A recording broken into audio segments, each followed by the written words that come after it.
Monsieur le Président entrant de l'AMPI, Monsieur le Vice-président entrant de l'AMPI, Monsieur le Gouverneur, Mesdames et Messieurs les Vice-gouverneurs, Monsieur le Directeur exécutif adjoint pour de l'Alliance pour l'inclusion financière, honorables invités en vos rangs et qualités, Mesdames et Messieurs. Nous voici au terme de nos échanges sur les problématiques clés qui interpellent notre plateforme, particulièrement en ce qui concerne les services financiers digitaux transformationnels. Nos discussions nous ont permis d'apprécier les expériences réussies d'intégration des services financiers digitaux dans le secteur de la finance de proximité. Il nous a été également possible de prendre la mesure de l'importance du rôle de régulateur dans la promotion des transferts des migrants, ainsi que les contraintes majeures à lever en vue de mettre en œuvre une interopérabilité des services financiers par la téléphonie mobile en Afrique, bénéfique à l'ensemble des acteurs. Je note avec satisfaction la pertinence des conclusions auxquelles nous sommes parvenus. Je pense qu'elles permettront de progresser et de relever les principaux défis liés au développement des services financiers basés sur la téléphonie mobile plus inclusif et plus sûr. À cet égard, je voudrais remercier et féliciter l'ensemble des participants pour la qualité de leurs échanges et contributions. Les recommandations formulées nous offrent ainsi des balises pour mieux affiner nos politiques visant à faire reculer les frontières de l'exclusion financière et, par conséquent, contribuer à la lutte contre la pauvreté dans nos États. À l'issue de nos travaux, je me félicite que la feuille de route destinée à inscrire l'AMPI dans un cadre institutionnel formalisé et assurer sa présence physique en Afrique ait été discutée. Nous venons ainsi de franchir une étape décisive vers le renforcement de l'efficacité des actions de notre initiative et d'une meilleure coordination de ces activités sur le continent. Mesdames et Messieurs,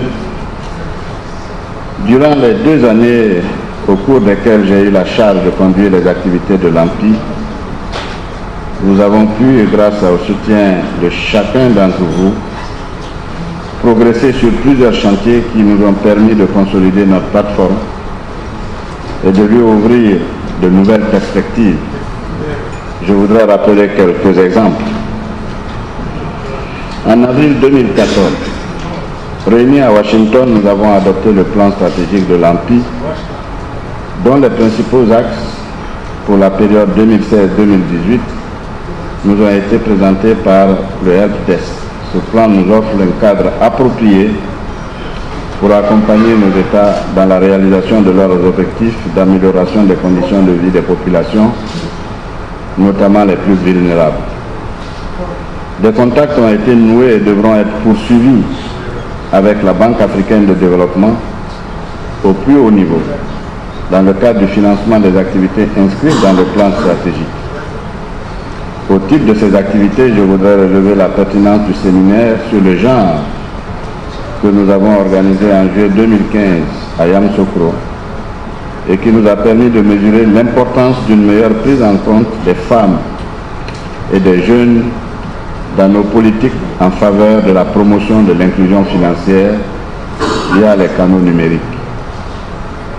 À cet égard, les propositions du helpdesk relatives à la prise en compte du genre ainsi que celles concernant la synergie entre la finance de proximité et les services financiers numériques devront être traduites en actions concrètes dans les meilleurs délais possibles. Par ailleurs, dans le domaine du renforcement des capacités des membres de notre réseau, des actions de formation ont pu être réalisées en 2014 à l'île Maurice et en Ouganda, en partenariat avec Afritac, puis en 2015 et 2016 à Yamoussoukro et à Dakar, avec l'appui de la société Mastercard.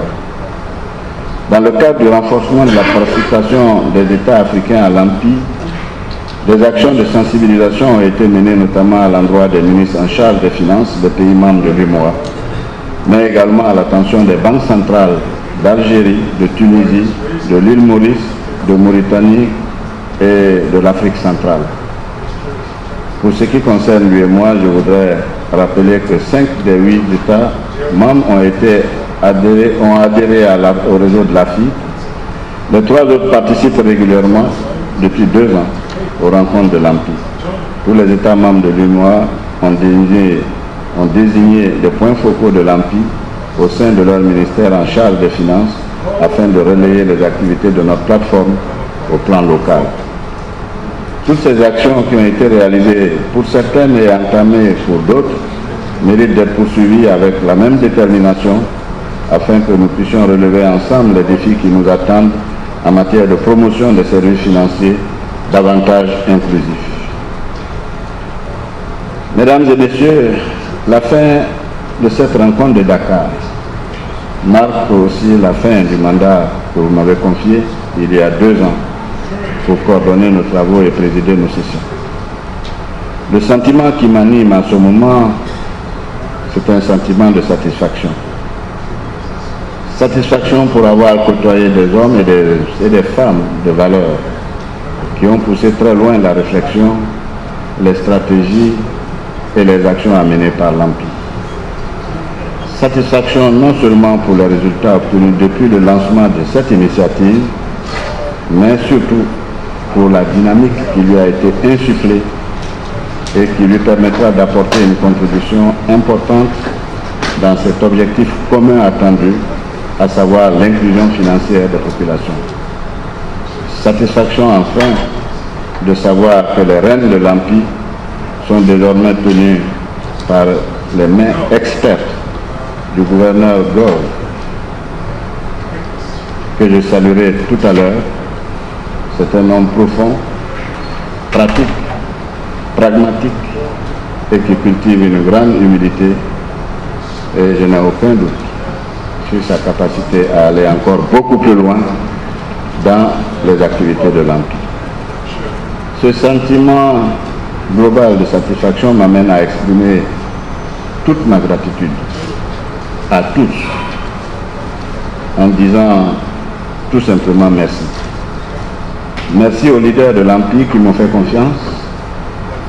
Merci à mes prédécesseurs qui ont tracé le chemin.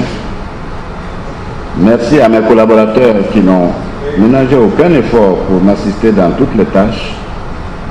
Merci à l'AFI pour son leadership et son soutien de toujours.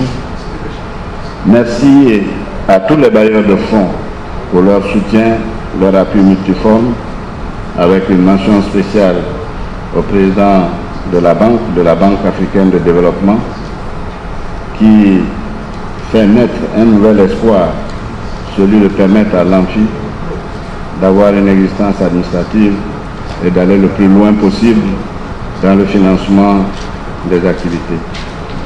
Mon ami Stéphane, ici présent, saura certainement traduire ce sentiment au président de la BAD, à qui je renouvelle toute ma sympathie et toute mon admiration. Je souhaite enfin un plein succès à la nouvelle équipe dirigeante de l'AMPI.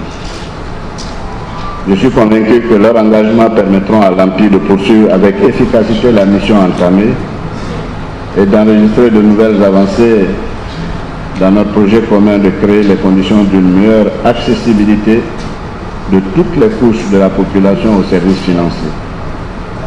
Pour ma part, je poursuivrai avec la même détermination les actions qui contribuent au rayonnement de l'AMPI et à l'atteinte des objectifs que nous nous sommes fixés. Avant de terminer, je tiens à souhaiter un bon retour aux participants à cette rencontre qui vont rejoindre leurs pays respectifs. J'espère que l'escale de Dakar aura été appréciée par les uns et les autres. Sur ces mots, je déclare close la 4e table ronde de l'initiative africaine sur les politiques de services financiers via la téléphonie mobile. Mais avant de vous remercier, je voudrais demander au gouverneur Gove, le président entrant, de venir pour une poignée de main qui est la symbolique de la transmission du pouvoir de président pour diriger l'Empire.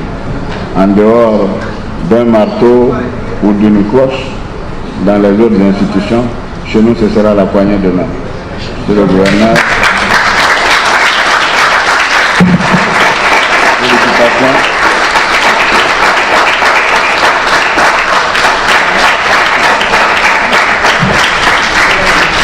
Alors maintenant, je déclare clos et je vous remercie de votre attention.